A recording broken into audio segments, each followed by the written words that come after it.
A reading from the second book of Maccabees. Eleazar, one of the foremost teachers of the law, a man already advanced in years and of most noble appearance, was being forced to open his mouth wide to swallow pig's flesh. But he, resolving to die with honour rather than to live disgraced, went to the block of his own accord, spitting the stuff out, the plain duty of anyone with the courage to reject what it is not lawful to taste, even from a natural tenderness for his own life.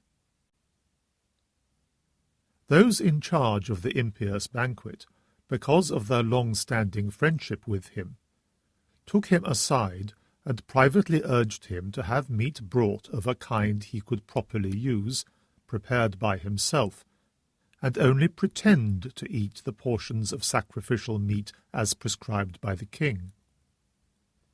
This action would enable him to escape death by availing himself of an act of kindness prompted by their long friendship.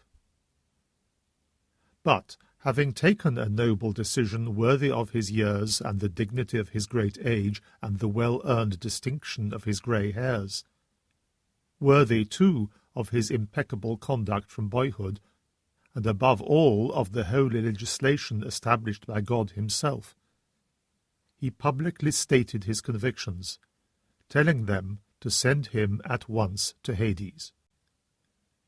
Such pretense, he said, does not square with our time of life.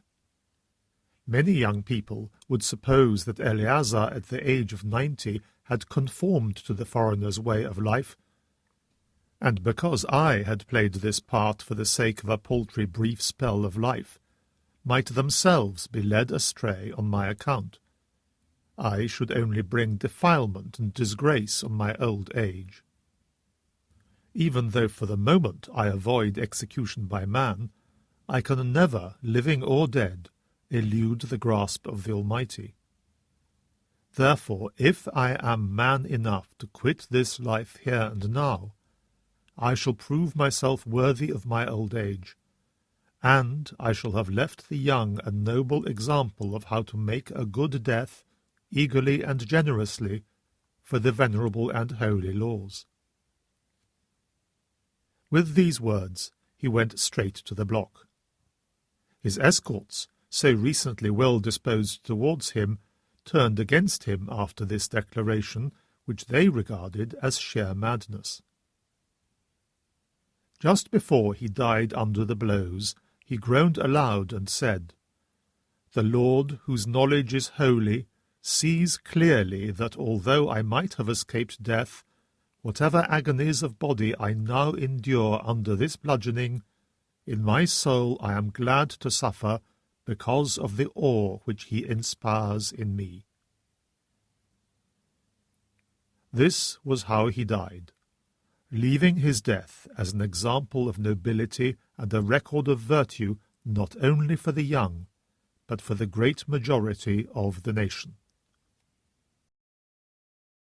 The Word of the Lord. A reading from the Holy Gospel according to Luke.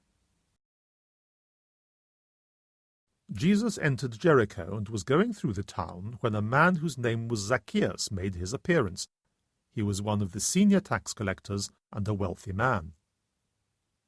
He was anxious to see what kind of man Jesus was, but he was too short and could not see him for the crowd. So he ran ahead and climbed a sycamore tree to catch a glimpse of Jesus, who was to pass that way. When Jesus reached the spot, he looked up and spoke to him, "Zacchaeus, come down. Hurry, because I must stay at your house today." And he hurried down and welcomed him joyfully. They all complained when they saw what was happening. "He has gone to stay at a sinner's house," they said. But Zacchaeus stood his ground and said to the Lord, "Look, sir, I am going to give half my property to the poor, and if I have cheated anybody, I will pay him back 4 times the amount." And Jesus said to him, "Today salvation has come to this house, because this man too is a son of Abraham. For the Son of Man has come to seek out and save what was lost." The Gospel of the Lord.